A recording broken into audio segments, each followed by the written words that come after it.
Hablaremos de inmortales, ¿no? De inmortales de toda índole. En la antigüedad clásica y en los mitos griegos, los inmortales son inmortales con trampa.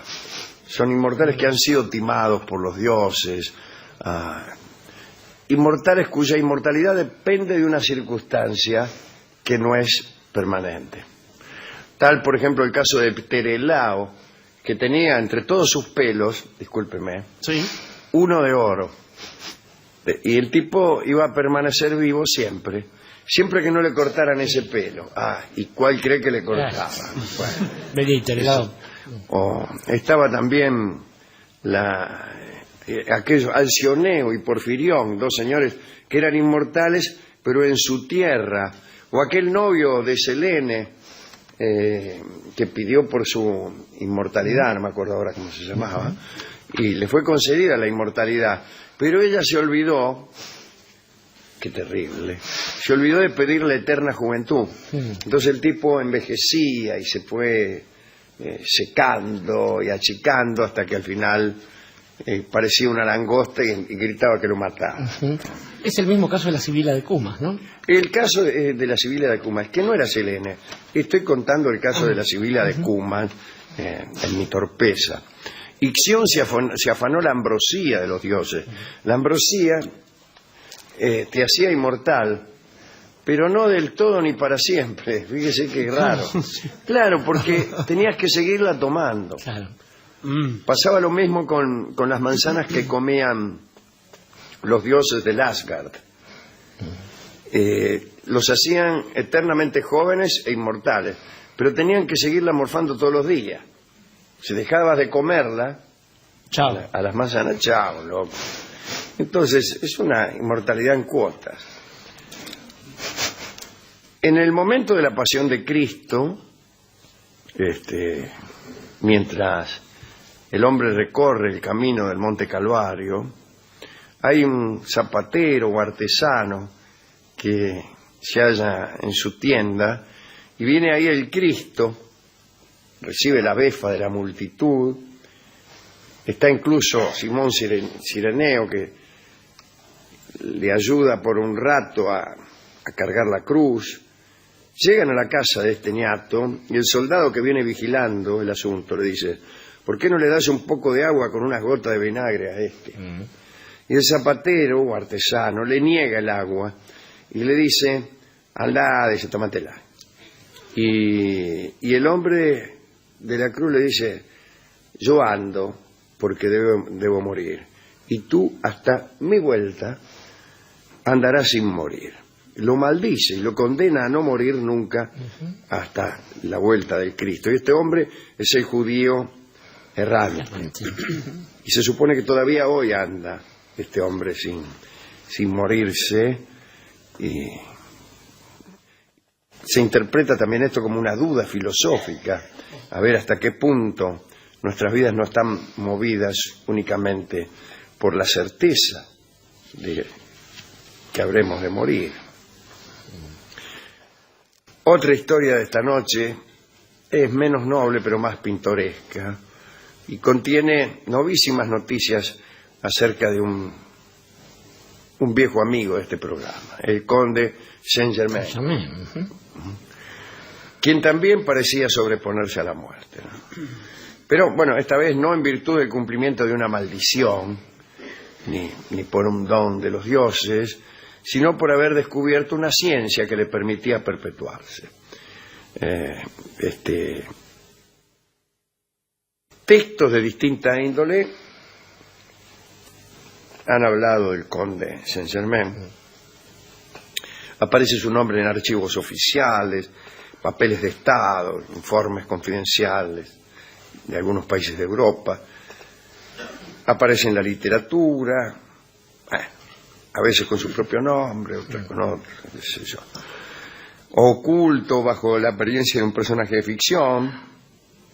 Lamentablemente también se han interesado en el conde toda clase de aficionados, editores de revistas, de misterio, esoteristas, esa clase de gente. La interacción de estas tres fuentes, a saber, los papeles, la literatura y los aficionados, produjeron como resultado un panorama biográfico del conde de Saint-Germain bastante inseguro y aburrido, ¿no? Las historias del conde de Saint-Germain son antes que nada aburridas, son siempre iguales. Según se dice, nació hacia adelante y hacia atrás, como veremos. El 26 de mayo de 1696 era hijo del último soberano de Transilvania, Ferenc II. Se sabe poco de su vida en esos años. Su padre murió en 1735 y un año después se murió él, o al menos se produjo su muerte oficial. Pero como veremos enseguida, lo más interesante le sucede a Saint-Germain después de muerto, como a muchos, ¿no? Estuvo en Escocia en 1745, estudió alquimia en Alemania y en Austria, y tuvo muchos nombres, como ya hemos dicho. Marqués de Montferrat, conde de Belamare, caballero Schenin, caballero Beldon, Monsieur de Sigmont, conde Soltykov. En el año 1758 se hizo amigo del mariscal Belle-Isle, que lo presentó a la Pompadour y luego al rey de Francia en persona. En ese momento, Saint-Germain tenía 62 años, pero representaba 30. Era delgado, de mediana estatura, cabello oscuro, un tipo como cualquiera. Algunos dicen que tenía crédito ilimitado en todos los bancos del mundo, y otros sostienen que no utilizaba ni bancos ni banqueros. En realidad nunca pudo conocerse la verdadera fuente de sus recursos, pero yo le puedo decir que vendía a precio de oro un elixir que rejuvenecía. Lo vendía entre la nobleza de Francia. Por ejemplo, las marquesitas que empezaban a envejecer eran sus mejores clientes. Pero también vendía o decía que era capaz de convertir en diamantes las piedras del camino. Y de esto lo había convencido al mismísimo rey Luis XV. Muchas veces fue perseguido por la policía, siempre pudo rajarse, y en realidad, ante la menor dificultad, desaparecía misteriosamente. Siendo amigo de Belle-Isle, que era ministro de guerra, lo mandaron a una misión secreta de la que ni siquiera estaba enterado el rey. Iban a negociar con el conde Brunswick, a La Haya, en Holanda, una paz sin Austria, con Alemania. Era una misión audaz, lo descubrieron. Cuando el conde iba a ir en cana, se escapó, Saint-Germain se escapó a Londres. Daba la impresión de haber viajado mucho, ostentaba un cierto lujo, lo rodeaba un grupo de fieles sirvientes. Nadie fue recibido jamás en su casa, nunca lo vieron comer ni lastrar. Decía haber sido inquilino de 40 cuerpos en forma sucesiva. Ahí está. Con lo que esto que nació en 1765, que por otra parte nunca nació en 1765, sino en 1696. Todo esto se derrumba. Bueno, había sido San José, Cristóbal Colón, Roger Bacon, Francis Bacon, qué prolijidad, y el Papa Bonifacio V. ¿No era el Dalai Lama? ¿Cómo? ¿No era el Dalai Lama? Digo, no. Curioso. No, porque el Dalai Lama siempre es el mismo. Claro. Sí, claro. Es Avalokiteshvara en persona. Sí, señor. Relataba su amistad con Cleopatra, con Jesucristo, con la reina de Saba, con Santa Isabel y con Luis XIV.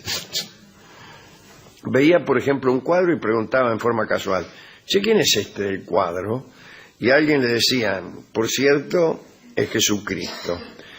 Y él replicaba: vamos, este hombre no se parece en nada al Jesús de Nazaret que yo conocí en las bodas de Caná.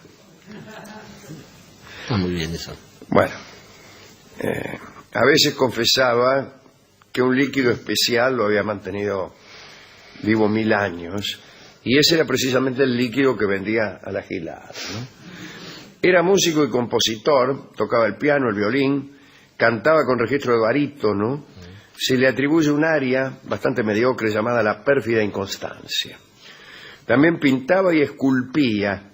Era ambidiestro y hasta podía escribir con ambas manos a la vez. Hablaba sin acento el inglés, el italiano, el portugués, el español, el francés, el griego, el latín, el árabe, el hebreo, el chino, el caldeo, el sirio y el sánscrito. Leía de corrido la escritura cuneiforme babilónica y los jeroglíficos egipcios. Es raro, no se leían de corrido. No. A veces entraba en trance profundo y se quedaba duro como una estaca durante varias horas. Conoció a Cagliostro, pero no simpatizaron. Cierta vez conoció en la corte de Francia a una condesa, probablemente de Ademar se llamaba, no me acuerdo el nombre, y le dijo: «¿Usted no me recuerda, condesa?». Y ella le respondió: «No, pero creo haber conocido a su señor padre». Todo esto dijo la mina, ¿no? «Hace 50 años», dijo la vieja. «No», dijo este hombre, Saint Germain, «mi padre murió hace mucho más tiempo que eso. En realidad usted me conoció a mí. Si mal no recuerdo, tuve el honor de haceros la corte. Además creo que en Venecia le compuse una barcarola que fue muy de su agrado». Y a la noche la condesa recibió una copia de la partitura de aquella barcarola con una inscripción que decía: «Por siempre fiel». Esto lo cuenta la condesa en un libro que se llama Recuerdos de María Antonieta. Con respecto a María Antonieta, Saint-Germain la conoció 10 años antes de la Revolución Francesa y la previno acerca de este hecho. El rey Luis XVI no lo quiso recibir. Luego se fue a Suecia y se murió otra vez, Saint-Germain, un 27 de febrero de 1784. Pero no está enterrado en ninguna parte.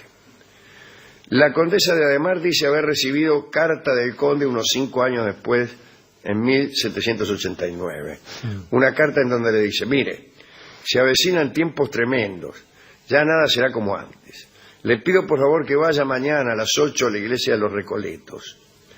Y la condesa fue y se lo encontró ahí al Saint-Germain, lo más orondo, arrodillado entre las sombras. Al mirarlo, descubrió que tenía el mismo rostro de 1760. Él le dijo: «Nos veremos 5 veces, condesa, pero por favor no desee un sexto encuentro. Van a ocurrir en estos días cambios tremendos. No voy a poder protegerla. El rey no me ha querido escuchar». Bla, bla, bla, bla, bla, y volvió a anticiparle la revolución que estallaría en aquellos mismos días. La condesa cuenta en su libro que lo vio 5 veces y la última vez que fue la sexta fue la víspera de la muerte de la condesa. Esto no lo cuenta la condesa, sin embargo, lo cuento yo. La muerte de la condesa fue el 11 de mayo de 1821. Todo esto consta en los recuerdos de María Antonieta, dice aquí, calculo menos la muerte de la condesa, ya que los recuerdos de María Condesa de María Antonieta es una obra de la condesa de Ademar. Pero mucha gente lo vio después a Saint-Germain. Fue visto en 1835 por un historiador alemán.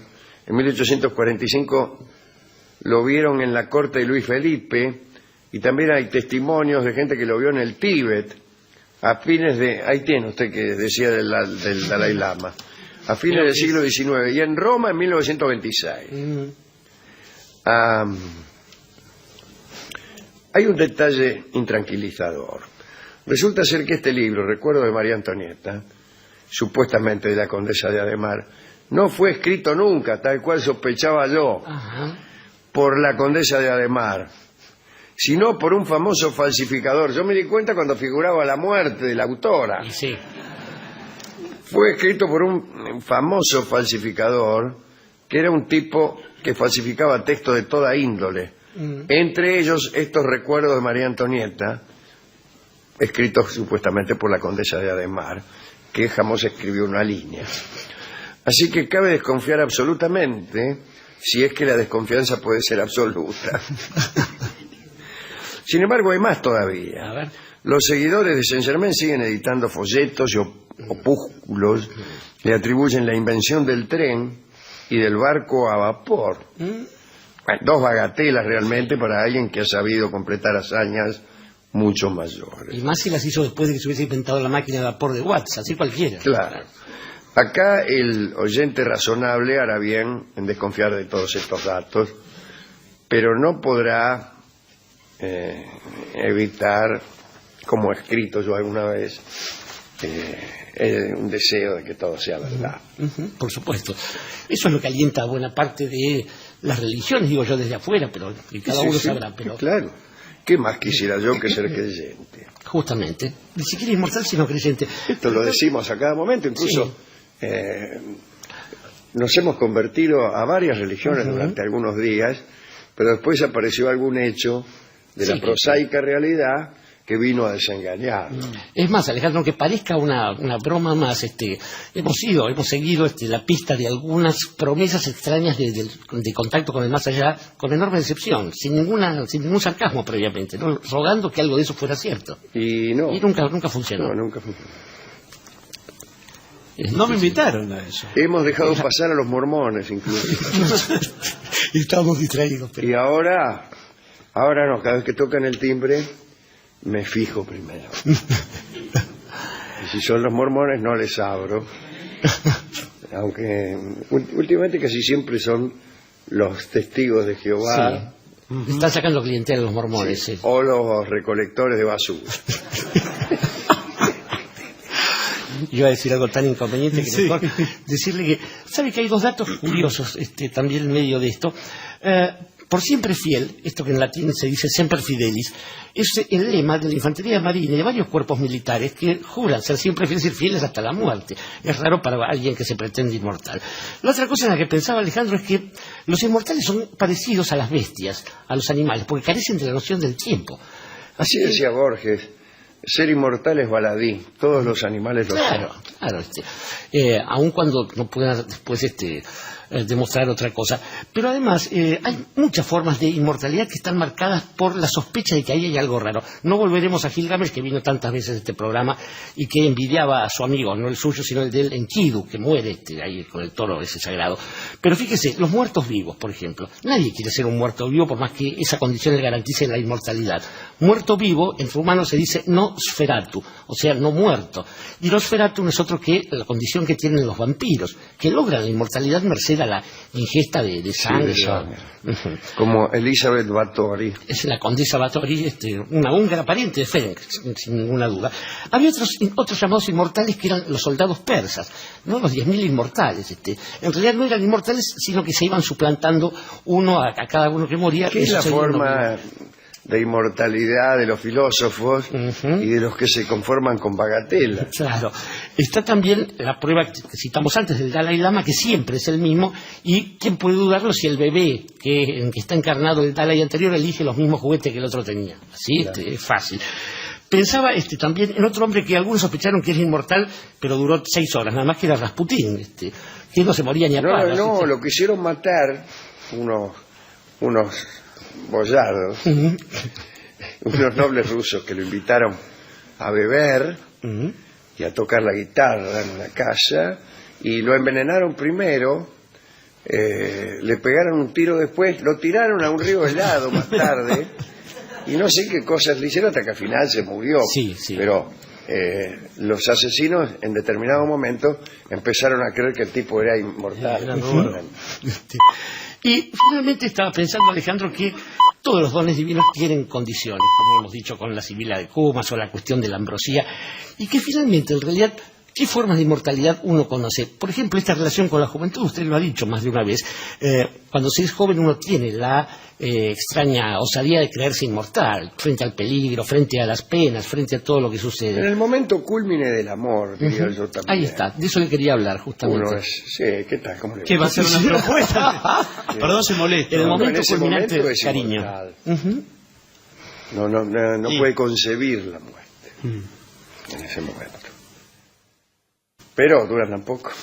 Bueno, es que justamente los franceses llaman al éxtasis amoroso petit mort, pequeña La muerte, petite ¿no? mort. Y esto también debe encerrar algún secreto allá los franceses Petit con el... mort. Pero finalmente, tan cierto es esto que si uno, incluso siendo inmortal, como le ha pasado a tantos amantes clásicos, pierden la gracia de la mujer que aman, o del hombre que aman, o del animal que aman, inmediatamente lamentarán su condición. Porque, ¿de qué me sirve ser inmortal cuando tú no estás? Y cuando tú no estás, es la canción, la bella canción que va a cantar para nosotros Carlos Gardel.